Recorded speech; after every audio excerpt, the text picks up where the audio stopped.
Hello बच्चों, आनंद competitive classes के GK session में आपका स्वागत है।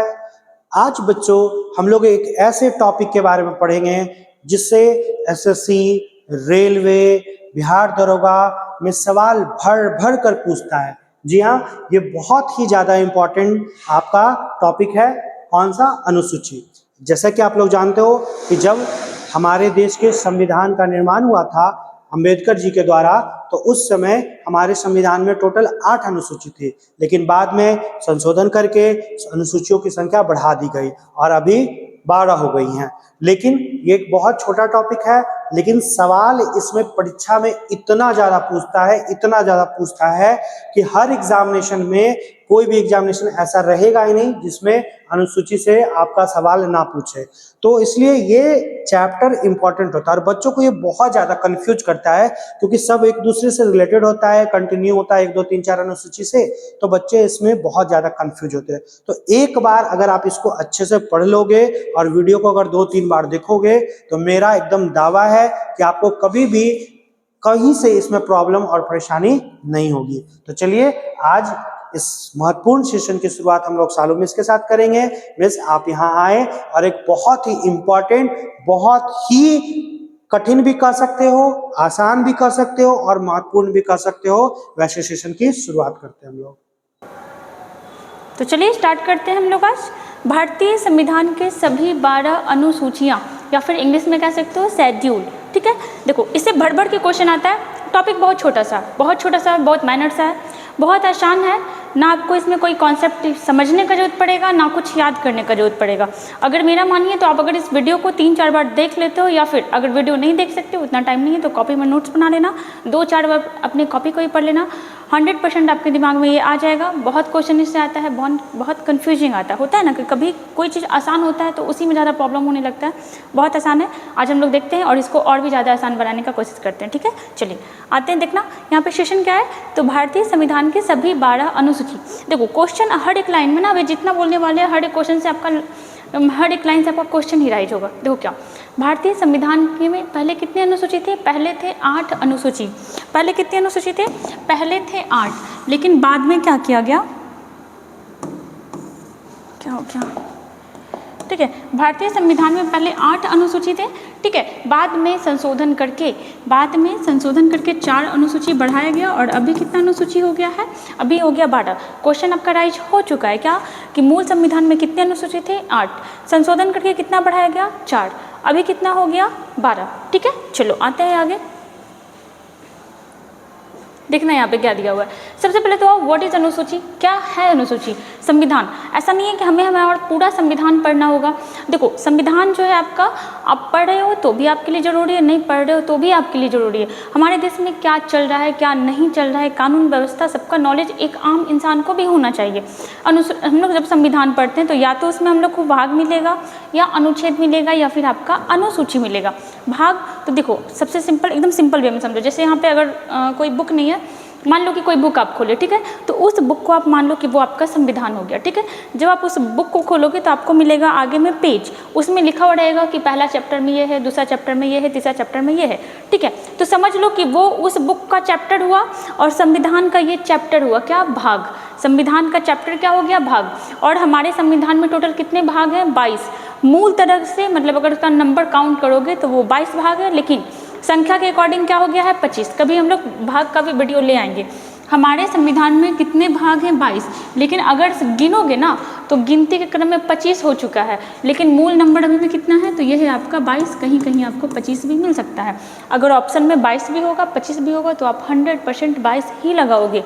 आ गया ना? 12 अनुसूची है संविधान में। पहले था 8, 4 बढ़ा दिया गया, अभी हो गया 12। संविधान में कितने अनुच्छेद हैं? तो अनुच्छेद हैं 395, लेकिन इसका संख्या अब 450 प्लस हो चुका है। ठीक है, लेकिन अभी भी मेन नंबर जो है 395 है। मेन नंबर बोलने का मतलब मान लो 395 है तो इसी में 1 जोड़ दिया गया, 2 जोड़ दिया गया, जैसे 4 का ए जोड़ दिया गया, 51 का क जोड़ दिया गया, तो ये सब क्या हुआ? आपका संख्या बढ़ा है। ठीक है, अब अनुसूची क्या है? तो देखो भाग, जो चीज़ आपका भाग जो चीज़ आपका भाग में, जो चीज़ आपका अनुच्छेद में दिया हुआ है वही चीज़ आपका अनुसूची में दिया हुआ है। लेकिन है क्या कि अनुच्छेद में जो चीज़ दिया हुआ है उसको डिटेल में, उसको एक्सप्लेनेशन के साथ कहाँ बताया गया, ये बताया गया है अनुसूची में। जैसे देखना, बात करते हैं भाग के बारे में। भाग 1 में क्या दिया हुआ है, तो भारत में कितने राज्य हैं, कितने संघ हैं, इसके बारे में दिया गया। अनुच्छेद 1 में क्या दिया गया है, तो भारत में कितने राज्य हैं, कितने संघ हैं, अनुच्छेद 1 में दिया गया।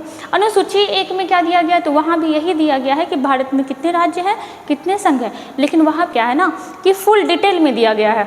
अगर एक बात देखो, अगर अनुच्छेद 1 लिखे, ठीक है, वहीं पे अगर हम किसी भी राज्य के बारे में, किसी भी राज्य नहीं, भारत में 28 राज्य है, अगर हम वहाँ पे 28 राज्य का एक्सप्लेनेशन करने लगते तो होता क्या कि टॉपिक से भटक जाते, बहुत सारा पेज उसी में चला जाता। तो इसीलिए क्या गया कि जो भी अनुच्छेद में दिया गया है, जहाँ पे ज़रूरत पड़ रहा है उसको एक्सप्लेनेशन का, तो उस अनुच्छेद का एक्सप्लेनेशन कहीं और कर दिया गया और उसको नाम दिया गया अनुसूची का। क्या बोले हम, तो कहीं भी अनुच्छेद में कोई भी एक टॉपिक जिस पे ज़्यादा एक्सप्लेनेशन का ज़रूरत था लेकिन वहाँ पे एक्सप्लेन करना सही नहीं था, इसलिए एक उसका अलग भाग बना दिया गया जिसको नाम दिया गया शेड्यूल या अनुसूची, और अनुसूची में उसका चर्चा किया गया। ठीक है, चलो अब आप, ये क्या हो गया, चलिए देखते हैं हम लोग। हाँ चलो आ जाओ। अब यहाँ पे देखिएगा, बात करते हैं पहली अनुसूची के बारे में। अनुसूची टोटल कितने हैं, 12। पहले थे 8, 4 बढ़ा, अभी क्या हो गया, अभी हो गया 12। पहली अनुसूची में चर्चा किया गया कि भारत में कितने राज्य हैं, कितने संघ हैं। यहाँ पे देखना हमारे साथ, तो पहली अनुसूची में भारत देश में विभिन्न राज्य और केंद्र शासित प्रदेश का उल्लेख किया गया है। हम लोग जानते हैं कि भारत में कितने राज्य हैं, तो 28 राज्य हैं। 8 कितने हैं, तो 8 हैं आपके यूनियन टेरिटरी, केंद्र शासित प्रदेश। किसी भी नए राज्य का उल्लेख या कि किसी केंद्र शासित देश का निर्माण करने के लिए पहली अनुसूची में संशोधन करना पड़ता है। देखो, जब भी कोई नया राज्य बनता है तो अनुसूची 1 और अनुसूची 4 दोनों में क्या होता है, संशोधन करना पड़ता है। ठीक है, चलिए आगे आइएगा। मतलब कुल डिटेल कि अनुसूची 1 में क्या है, भारत में कितने राज्य हैं, कितने संघ हैं। दूसरी अनुसूची में आइएगा, देखो ना यहाँ पे क्या है, इसमें भारत राज्य व्यवस्था के विभिन्न पदाधिकारी कौन कौन, तो राष्ट्रपति, राज्यपाल, लोकसभा के अध्यक्ष, उपाध्यक्ष, राज्यसभा के सभापति जो कौन होता है, उपराष्ट्रपति, उपसभापति, विधानसभा के अध्यक्ष और उपाध्यक्ष आदि को प्राप्त होने वाले वेतन, पेंशन और भत्ते का उल्लेख किया गया। सिंपल। क्या है द्वितीय अनुसूची में, तो जो भी संवैधानिक पद है उनके बारे में चर्चा किया गया है कि उनको कितना वेतन और कितना पेंशन दिया जाएगा। ठीक है, अनुसूची 3 में आइएगा, इसमें क्या है, तो देखो पहले चर्चा हुआ केंद्र और राज्य का। मान लो कि आप कहीं जॉब करने जा रहे हो तो आप पहले देखोगे ना कि आप किस राज्य में जा रहे हो, किस यूटी में जा रहे हो। ठीक है, ऐसे याद रखना। दूसरे में आप कहीं काम करने जा रहे हो तो आप देखोगे कि आपको वहाँ वेतन कितना मिलेगा। ठीक है, आप देखोगे कि आपको वहाँ वेतन कितना मिलेगा। आपको वेतन सही लगा, उसके बाद अब आप क्या करोगे कि आप शपथ होगे, मतलब अब आप जॉब करने के लिए तैयार हो जाओगे। सेम चीज़ यहीं पे हुआ, पहले वाले में देखा गया राज्य और संघ, दूसरे वाले में देखा गया वेतन और तीसरे वाले में हो गया शपथ। किसका शपथ, तो संवैधानिक पद पर आसीन व्यक्तियों का शपथ का चर्चा कहाँ किया गया है, अनुसूची 3 में। लेकिन यहाँ पे 3 चीज़ आप याद रखना, किन के बारे में, तो राष्ट्रपति साहब के बारे में, राष्ट्रपति, उपराष्ट्रपति और आपका कौन, राज्यपाल। इन तीनों का चर्चा एक प्रॉपर अनुच्छेद में किया गया है। ठीक है, राष्ट्रपति का चर्चा किस अनुच्छेद में है, इनका है 60 में, उपराष्ट्रपति का चर्चा 69 में और राज्यपाल के शपथ का चर्चा 159 में। इस चीज़ को आप याद रखोगे। क्या देखें हम लोग, अनुसूची 1 में राज्य और संघ के बारे में, अनुसूची 2 वेतन के बारे में, अनुसूची 3 शपथ के बारे में। लेकिन 3 लोगों का शपथ का चर्चा प्रॉपर अनुच्छेद में किया गया। राष्ट्रपति का 60 में, उपराष्ट्रपति का 69, राज्यपाल का 159। आगे आना, यहाँ पे देखिएगा चौथी अनुसूची, इसमें क्या है, तो संविधान की चौथी अनुसूची राज्यसभा की अलग अलग प्रदेशों की सीटों का निर्धारित करती है। मतलब सिंपल, एकदम सिंपल लैंग्वेज में समझना है कि किसी भी राज्य से राज्यसभा में कितना मेंबर जाएगा, ये कहाँ से पता चलता है, इसका विवरण कहाँ है, तो इसका है चौथी अनुसूची में। किसी भी राज्य से राज्यसभा में कितना मेंबर जाएगा, इसका चर्चा किया गया है कहाँ, तो अनुसूची 4 में। जैसे देखो हमारे बिहार से राज्यसभा में कितना मेंबर जाता है, तो ये जाता है 16। ठीक है, वहीं अगर देखते हैं सबसे ज़्यादा मेंबर कहाँ से जाता है, तो ये जाता है 31। कहाँ, राज्यसभा में। एक बार फिर से रिकॉल, अनुसूची 1 में हुआ है राज्य और केंद्र शासित प्रदेश का चर्चा, 2 में हुआ है वेतन का चर्चा, 3 में हुआ है शपथ का चर्चा, चौथा में हुआ राज्यसभा में जाने वाले मेंबर्स के बारे में चर्चा। अनुसूची 5 में आइएगा, देखिएगा यहाँ पे क्या है। तो संविधान की 5वीं अनुसूची के तहत देश के अलग अलग क्षेत्रों में अनुसूचित जाति और जनजाति क्षेत्र के प्रशासन तथा नियंत्रण के विषय में वर्णन। हम लोग जानते हैं कि भारत में बहुत सारे अनुसूचित जाति और अनुसूचित जनजाति वाले लोग रहते हैं। इट मीन्स शेड्यूल कास्ट और शेड्यूल ट्राइब। अभी आप देखो मणिपुर में हिंसा भड़का हुआ है, किस वजह से? तो अनुसूचित जनजातियों के वजह से ही। तो इन लोग के लिए प्रॉपर प्रशासन का नियंत्रण करने का, मतलब प्रशासन नियंत्रण कह सकते हो, उसका जरूरत पड़ता है। इस चीज़ का चर्चा किया गया अनुसूची 5 में। किसके बारे में? SC ST क्षेत्र के प्रशासन के नियंत्रण के बारे में। एक बार फिर से हम लोग रिकॉल करते जाएंगे शुरुआत से। अनुसूची 1 में राज्य और केंद्र शासित प्रदेश, अनुसूची 2 में वेतन, अनुसूची 3 में शपथ, चौथा में राज्यसभा में जाने वाले मेंबर्स के बारे में, और 5वां में SC ST क्षेत्र के प्रशासन के नियंत्रण के बारे में। ये हुआ 5 तक। छठा में आइएगा। अब यही चीज़ चर्चा किया गया अनुसूची 6 में, लेकिन इसमें कुछ स्पेशल राज्य का चर्चा किया गया। किसका? असम, मेघालय, त्रिपुरा, मिजोरम। असम, मेघालय, त्रिपुरा, मिजोरम। अब देखो बहुत इंपॉर्टेंट है ये। क्यों? क्योंकि पहले तो देखो 4 नाम आ रहा है, कौन कौन सा? तो असम, मेघालय, त्रिपुरा, मिजोरम। आप जानते हो कि हमारे एग्जाम में जो ऑप्शन होता है वो भी 4 होता है। आपको 100% हमेशा, अगर ये क्वेश्चन आपको दिया जा रहा है तो हमेशा मणिपुर दे देगा ऑप्शन में। अगर आपको नहीं पता तो आप लगा दोगे, इसलिए आप हमेशा ऐसे और रटो मत, किसी भी चीज़ को मत रटो, रटने से नहीं याद रहता है। आप किसी भी चीज़ को रिकॉल करते रहो, किसी भी चीज़ को रिवीजन करो, रटने से कभी नहीं याद रहेगा। आप देखना, आप जो चीज़ याद करते हो वो चीज़ याद नहीं रहेगा लंबे समय तक, लेकिन आप किसी चीज़ को बार बार करोगे ना तो वो चीज़ काफ़ी दिन तक याद रहता है। इसलिए रटने का कोशिश मत करो, हमेशा क्या करो? रिकॉल करो, रिविजन करो। यहाँ पे क्या था? तो देखना, हम लोग चर्चा कर रहे थे असम, मेघालय, त्रिपुरा, मिजोरम। असम, मेघालय, त्रिपुरा, मिजोरम का चर्चा, वहाँ के अनुसूचित जाति जनजातीय क्षेत्र का चर्चा कहाँ किया गया? ये किया गया है अनुसूची किसमें? 6 में। अब चीज़ देखो, जो चीज़ हम बोले वो यहाँ पर है। तो असम, मेघालय, त्रिपुरा, मिजोरम के जनजातियों के चर्चा का कहाँ किया गया? ये किया गया है अनुसूची 6 में। और हम लोग पहले ही देखे थे क्या? तो देखना, जो चीज़ अनुच्छेद में दिया हुआ है, जो चीज़ अनुच्छेद में दिया हुआ है उसको ज़्यादा डिटेल से कहाँ पर दिया गया है? अनुसूची में। ठीक है, देखना यहाँ पे जैसे 6ठी अनुसूची से संबंधित अनुच्छेद 244 का 2 में और 275 का 1 में दिया हुआ है। ठीक है, आप इतना याद रखोगे। आते हैं 7वीं अनुसूची और मोस्ट इंपॉर्टेंट। जैसे हम लोग जानते हैं कि हमारे भारत में फेडरल सिस्टम है। इट मीन्स मतलब हमारे देश में क्या है? संसदीय व्यवस्था है, संघीय व्यवस्था है। यहाँ पे क्या है कि आपका राज्य सरकार होता है, यहाँ पे क्या है? आपका केंद्र सरकार होता है। तो अभी भी, उस समय नहीं, अभी भी क्या होता है ना कि डिस्प्यूट होते रहता है केंद्र सरकार के बीच, राज्य सरकार के बीच, शक्ति को लेकर के, काम को लेकर के, ये सब चीज़ चर्चा और डिस्प्यूट होते रहता है। इसीलिए क्या किया गया कि आपका 7वीं अनुसूची में सूची का वर्णन किया गया। क्या किया गया? सूची का वर्णन। अब सूची का वर्णन क्या मतलब? कॉलम, एकदम नॉर्मल लैंग्वेज में समझो। ठीक है, क्या कॉलम बना दिया गया। जैसे घर में होते हैं ना कि बच्चे लड़ते हैं तो क्या कर दिया जाता है? प्रॉपर काम बांट दिया जाता है। ठीक है, क्या किया जाता है? प्रॉपर काम को बांट दिया जाता है। जैसे तुम्हारे पास ये काम, तुम्हारे पास ये काम और तुम्हारे पास ये काम, तुम उसका काम नहीं करोगे, वो तुम्हारा काम नहीं करेगा। सिंपल यही चीज़ है यहाँ पर। ठीक है, तो इसी की तरह क्या किया गया है कि राज्य सूची, संघ सूची और समवर्ती सूची बनाया गया। इससे क्या? तो राज्य सरकार को अपना काम दे दिया जाएगा, केंद्र सरकार को अपना काम दे दिया जाएगा। और समवर्ती सूची मतलब कुछ ऐसा काम जिसमें राज्य सरकार भी सजेशन दे सकता है और केंद्र सरकार मिलकर के क्या करेगा? काम करेगा। ठीक है, अब यहाँ पे आना सबसे ज़्यादा इंपॉर्टेंट है हमारे लिए समवर्ती सूची। समवर्ती सूची हमारे संविधान में होना चाहिए। इस चीज़ का आइडिया, इस चीज़ का प्रावधान किस देश से लिया गया? तो ये क्वेश्चन बहुत बार आया हुआ है। ये लिया गया था आपका ऑस्ट्रेलिया के संविधान से। ठीक है, पहले क्या हो रहा था ना कि पहले कहा गया कि बस संघ सूची बनेगा और आपका राज्य सूची बनेगा। कुछ काम संघ को दे दिया जाएगा, कुछ काम राज्य को दे दिया जाएगा। लेकिन फिर सब बहुत सारे लोग जो संविधान सभा में बैठे थे वो बोले कि नहीं, एक कॉलम ऐसा भी होना चाहिए जहाँ पे दोनों के बीच समन्वय बैठे और फिर काम हो। ठीक है, तो ये क्वेश्चन आपका यहाँ पे आता है। आगे हम लोग देखते हैं। देखो, काम के अकॉर्डिंग 3 सूची बांटा गया।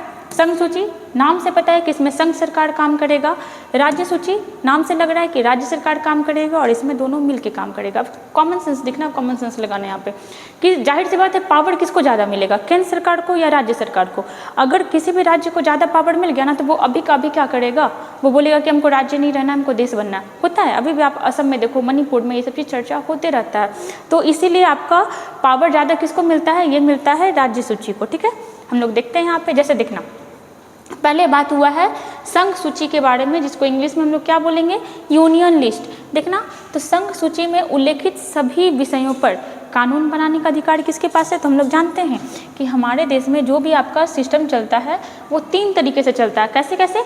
तो विधायिका, कार्यपालिका, न्यायपालिका। क्या है तीनों?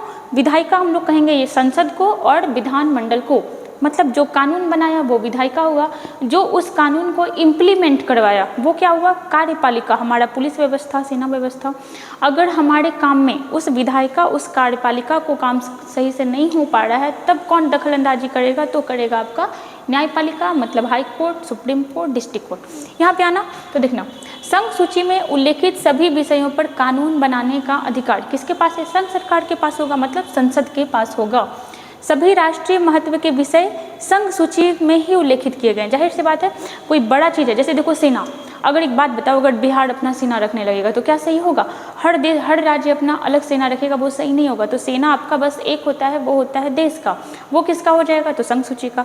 आरबीआई, क्या हर राज्य में आरबीआई है? नहीं, देश का होता है। वो कहाँ का हो गया? तो वो हो गया आपका किसका? संघ सूची का। जैसे रेलवे हो गया, किसका हो जाएगा? तो ये भी हो जाएगा आपका संघ सूची का। कुछ यहाँ पे नाम देखना, विदेश नीति, रक्षा, युद्ध, रेल, डाक, मुद्रा। जैसे आपका जो अभी हुआ था, ये अभी 2000 का नोट वाला जो हुआ, तो वो कोई राज्य सूची कर सकता है क्या? नहीं, वो संघ सरकार करेगा। मुद्रा, बैंकिंग आदि किस में आ जाएगा? तो ये हो जाएगा आपका संघ सूची में। वही राज्य सूची के बारे में याद रखिएगा, इसमें कुछ ज़्यादा ही याद करने लायक है। जैसे देखना, राज्य सूची इंग्लिश में कहेंगे इसको स्टेट लिस्ट। इसमें क्या है कि इसमें कानून बनाने का अधिकार राज्य सरकार को है, विधानमंडल को है। विधानमंडल मतलब क्या हुआ? विधानसभा, विधान परिषद, राज्यपाल।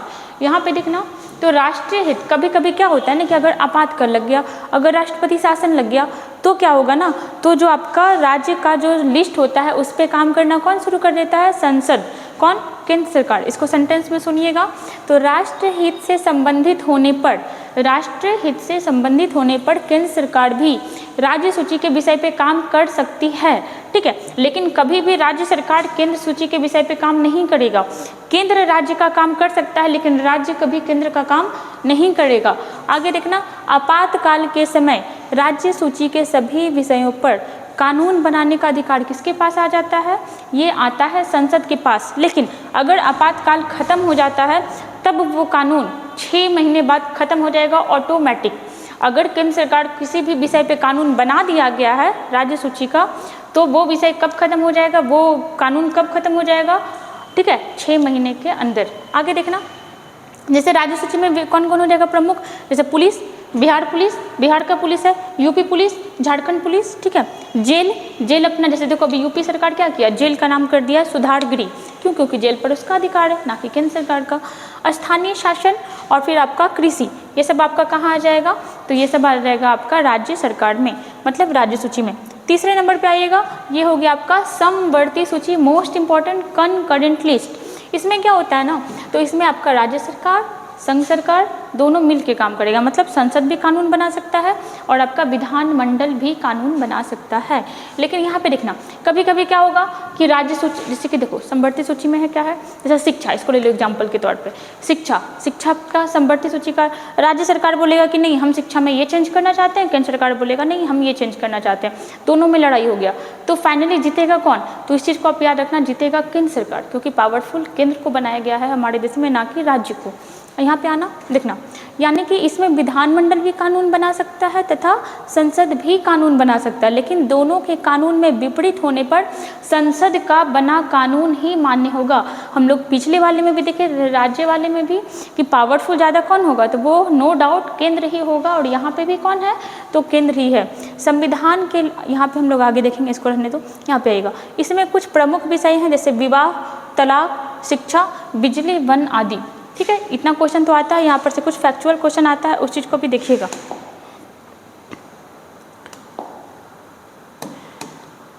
जैसे देखिएगा यहाँ पे बात करते हैं, तो देखना यहाँ पे क्वेश्चन कभी कभी क्या आएगा कि बताओ संघ सूची में कितना विषय है, राज्य सूची में कितना विषय है, समवर्ती सूची में कितना विषय है। तो देखिएगा सबसे पहले हम लोग लिखते हैं संघ, ठीक है, संघ सूची, ठीक है। उसके बाद आइएगा राज्य सूची, और उसके बाद आइएगा ये हो जाएगा आपका समवर्ती सूची। कौन सा? तो ये हो जाएगा आपका समवर्ती सूची। अब देखो, जैसे मूल संविधान बना था ना, अच्छा हम लोग बार बार बोल रहे हैं मूल संविधान मतलब क्या हुआ? मूल संविधान मतलब जब संविधान बना था, जब संविधान लागू हो गया था, उस समय का संविधान चेंज हुआ है? तो हाँ, चेंज हुआ है। संविधान जो बना रहे थे वो लोग जानते थे कि जो टाइम पीरियड अभी चल रहा है हमेशा अभी के अकॉर्डिंग ही नहीं होगा सब कुछ, लोग चेंज होंगे, संसाधन चेंज होगा, समय चेंज होगा।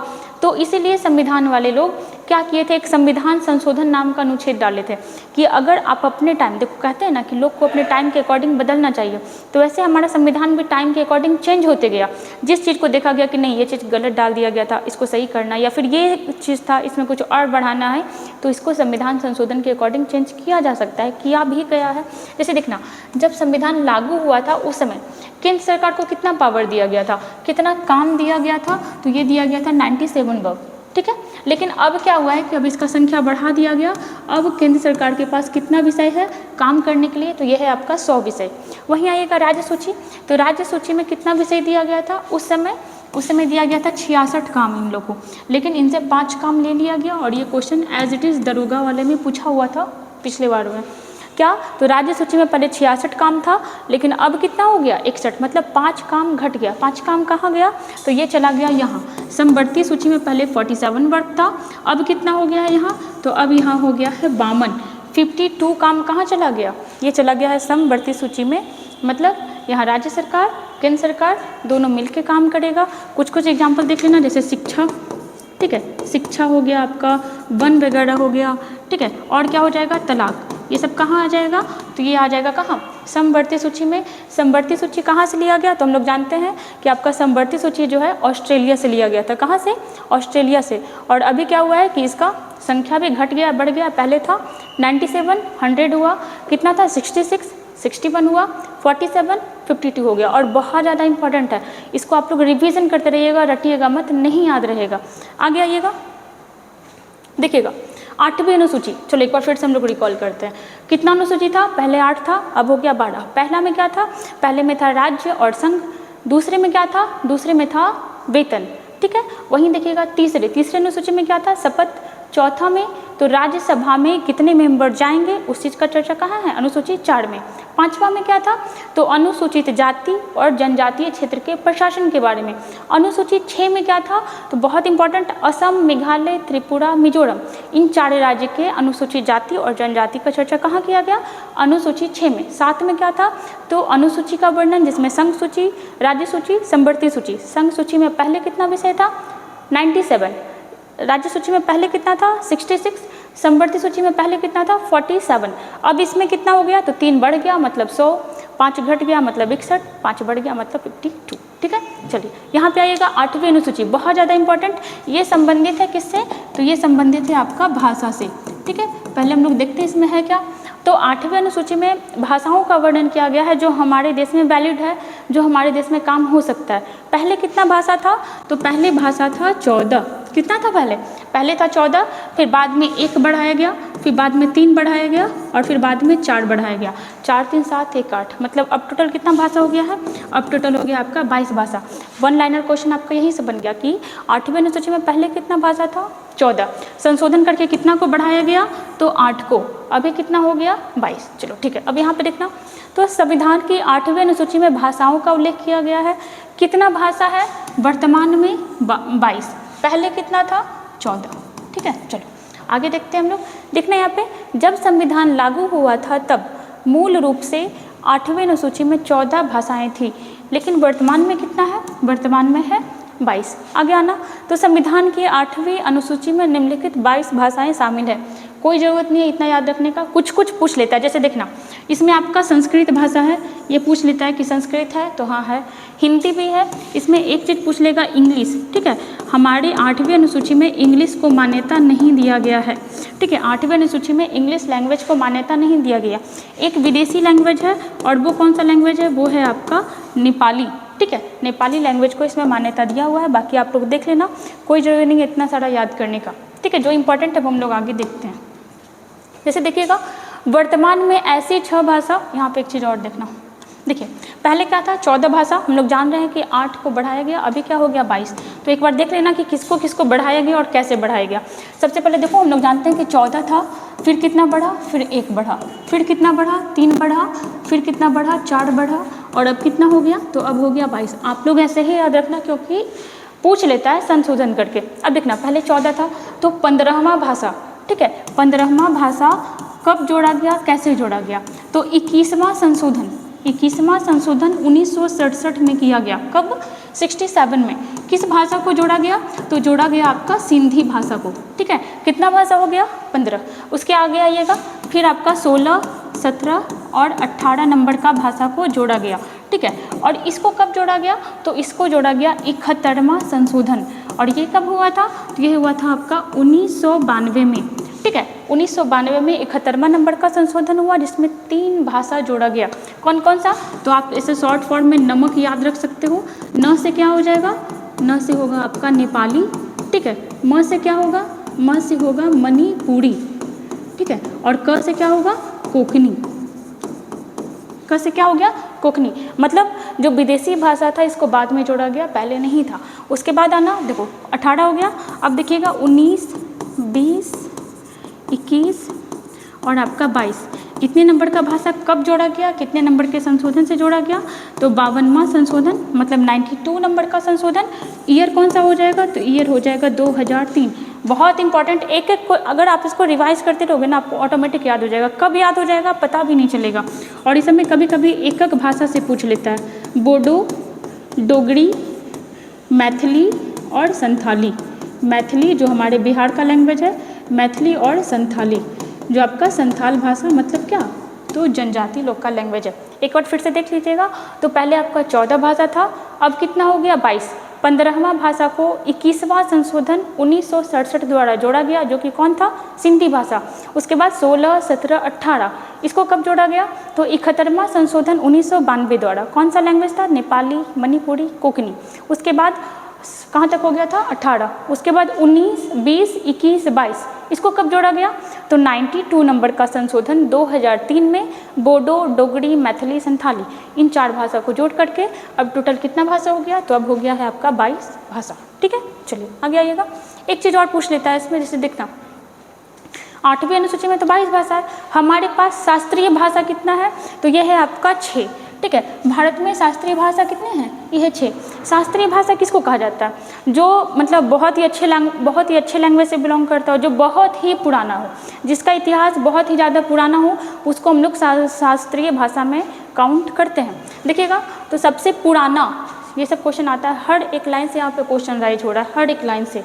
क्या यहाँ पे सबसे पुराना शास्त्रीय भाषा कौन हो जाएगा, तो ये हो जाएगा तमिल, ठीक है। सबसे नवीनतम शास्त्रीय भाषा कौन हो जाएगा, तो ये हो जाएगा आपका उड़िया। और कब जोड़ा गया है, 2014 में, ठीक है। अब यहाँ पे ये क्वेश्चन आएगा, अब देखो यहाँ पे जो ईयर दिया हुआ है ना, समझिएगा इस चीज़ को, यहाँ पे जो ईयर दिया हुआ है ये उस अनुसूची में शामिल करने का नहीं दिया है। यहाँ पे दिया गया है कि 2004 में तमिल भाषा को शास्त्रीय भाषा का दर्जा दिया गया, 2005 में संस्कृत को दिया गया, 8 में कन्नड़ को और 8 में तेलुगु को भी, 13 में मलयालम जो कि केरला का लैंग्वेज है और 14 में उड़िया। ये आपका शास्त्रीय भाषा का दर्जा दिए जाने का ईयर है। लेकिन एक चीज़ और क्वेश्चन आएगा कि बताओ इनमें से कौन सा शास्त्रीय भाषा को 8वीं अनुसूची में शामिल किया गया। क्या रहेगा क्वेश्चन, इनमें से कौन सा शास्त्रीय भाषा को 8वीं अनुसूची में शामिल किया गया है, तो कौन सा नहीं। हम लोग को याद रखना है कि जितना का जितना शास्त्रीय भाषा है वो सारा का सारा शामिल है कहाँ, 8वीं अनुसूची में, ठीक है। जितना भी शास्त्रीय भाषा है वो 8वीं अनुसूची में शामिल है। तो जो भी भाषा आपको देगा, जो शास्त्रीय आपको लगेगा, वो 100% क्या हो जाएगा, आंसर, ठीक है। चलिए आते हैं, अब देखो यहाँ से बहुत इंपॉर्टेंट है 9वीं अनुसूची। हम लोग देखे थे कि पहले कितना अनुसूची था, 8, अब कितना हो गया, 12। तो ये जो आपका 9, 10, 11, 12 है, ये आपका संशोधन करके जोड़ा गया। यहाँ पे शॉर्ट में देख लेना, आइएगा 9वां, 10वां, 11वां और ये हो गया आपका 12वां। 9वां कब जोड़ा गया, किस संशोधन द्वारा जोड़ा गया, तो देखिएगा पहले तो पहला संशोधन, ठीक है, ये पहला संशोधन से जोड़ा गया। ये आपका 52वां संशोधन से जोड़ा गया। ये आपका 73वां संशोधन से जोड़ा गया और ये आपका 74वां संशोधन से जोड़ा गया। पहला क्वेश्चन तो यहीं से आएगा। उसके बाद बोलेगा कि किस ईयर में जोड़ा गया या फिर ये संशोधन किस ईयर में हुआ था। तो देखना, ये जो पहला संशोधन है, हमारा संविधान कब लागू हुआ, 1950 में, अगले साल ही संशोधन कर दिया गया। और ये कब हुआ था, तो ये हुआ था 1951 में। 52वां संशोधन कब हुआ, तो ये हुआ 1985 में, ठीक है। 73वां संशोधन कब हुआ, ये हुआ 1992 में। और 74वां कब हुआ, ये भी हुआ आपका 1992 में। ये दोनों आप देखना, कहीं कहीं 93 दे देगा, क्यों, क्योंकि लागू किया गया था अगले साल, ये चीज़ हुआ। अब देखो अब इसमें किस किस चीज़ का प्रावधान है, ये चीज़ भी पूछ लेता है, तो यहाँ भी पहले शॉर्ट में देखिए, फिर वहाँ हम लोग सेंटेंस में देख लेंगे। अब देखिएगा आपका 9वीं अनुसूची में क्या प्रावधान किया गया है, तो 9वीं अनुसूची में, ठीक है, जमींदारी प्रथा कह सकते हो, जमींदारी प्रथा, या फिर भूमि सुधार भी कह सकते हो, ठीक है, भूमि सुधार। और एक चीज़ उस समय क्या होता था ना कि सरकार 9वीं अनुसूची बनाया था, और वो सरकार, जैसे कि सरकार अलग होता है, सुप्रीम कोर्ट अलग होता है, तो सरकार चाहता था कि किसी भी ऐसा मामला पे सुप्रीम कोर्ट हस्तक्षेप ना करे। वो क्या करता था ना कि उस कानून को, उस चीज़ को उठा के कहाँ डाल दिया 9वीं अनुसूची में। और 9वीं अनुसूची में हस्तक्षेप नहीं कर सकता है कौन, सुप्रीम कोर्ट।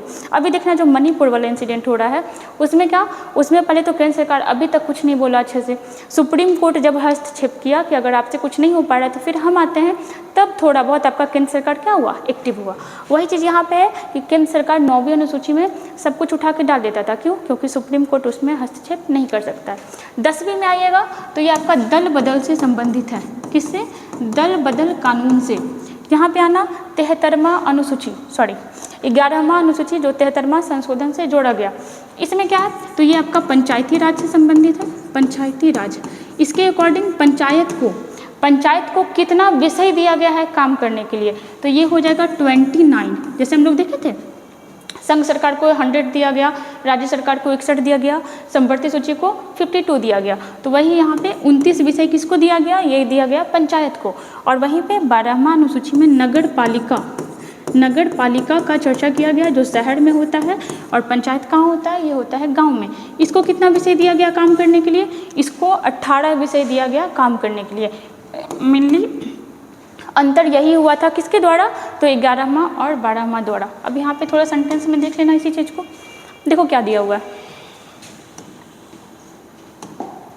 देखिएगा 9वीं अनुसूची के बारे में।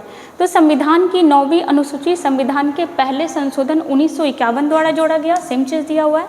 इस अनुसूची के तहत संपत्ति के अधिग्रहण का उल्लेख किया गया। हम लोग जानते हैं कि जब अंग्रेज लोग यहाँ था, वो क्या करता था, खुद से नहीं जाता था किसी के पास टैक्स कलेक्शन करने के लिए, किसको देता था, तो कुछ लोग को, बड़े बड़े जमींदार लोग को देता था। और जब अंग्रेज चला गया तो इन जमींदार लोग के पास बहुत सारा ज़मीन था, जो ये अपना ज़मीन दे नहीं रहे थे, ना गरीब आदमी को दे रहे थे, ना सरकार को दे रहे थे, तो इसीलिए ये संशोधन किया गया था।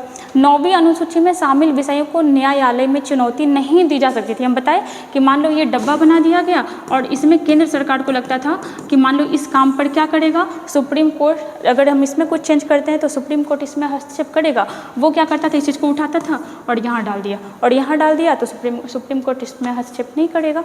ठीक है, वर्तमान में लगभग में इस अनुसूची में 284 अधिनियम शामिल कर दिए गए थे, बाद में फिर खत्म हुआ।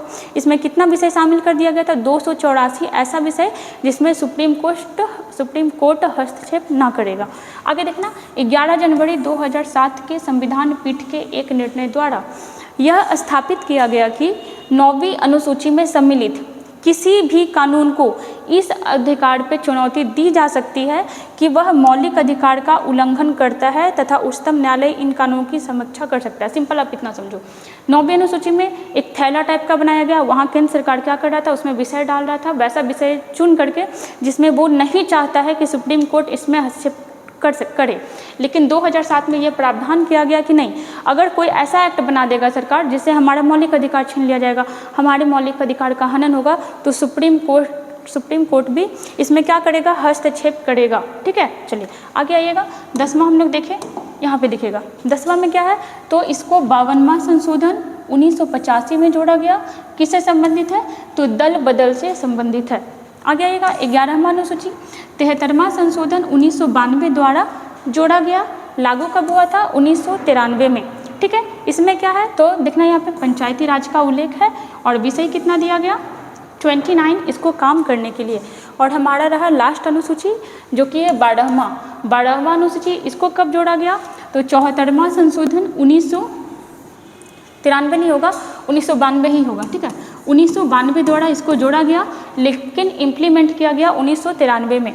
12वीं अनुसूची में शहरी क्षेत्र में जो नगर पालिका होता है उसको कितना विषय दिया गया काम करने के लिए, उसको दिया गया 18 विषय, देखना यहाँ पे दिया हुआ है। ठीक है, और यहाँ पे क्या हुआ, इस तरह से हमारा अनुसूची कंप्लीट हुआ जो कि हमारे संविधान से संबंधित है। लेकिन एक बार हम लोग यहाँ पे पूरा रिकॉल कर लेते हैं, जिससे देखिएगा एकदम शॉर्ट में ब्रीफली। पहला, इसमें किस चीज़ का चर्चा किया गया? इसमें किया गया राज्य और केंद्र सरकार का, ठीक है। दूसरा आइएगा, आपके देखो ना कि आप कहीं काम करने जाओगे तो देखोगे ना कि कहाँ आपका जॉब दिया है, केंद्र में दिया, मतलब किस राज्य में दिया, किस केंद्र शासित प्रदेश में दिया। अनुसूची 2 में क्या है? तो काम करने जाओगे, पहले जगह देखोगे, उसके बाद देखोगे वेतन कि आपको पैसा वहाँ कितना मिल रहा है। उसके बाद अगर आपको पैसा सही लगा तो आप क्या लोगे? शपथ। इट मीन्स कि आप जॉब करने के लिए तैयार हो जाओगे। आप इन तीनों को इकट्ठे इस टाइप से याद रख सकते हो। उसके बाद आइएगा चौथा में है आपका राज्यसभा में प्रत्येक राज्य से कितना मेंबर जाएगा, इस चीज़ का चर्चा कहाँ है? इस चीज़ का चर्चा है आपका अनुसूची 4 में। अनुसूची 5 में क्या है?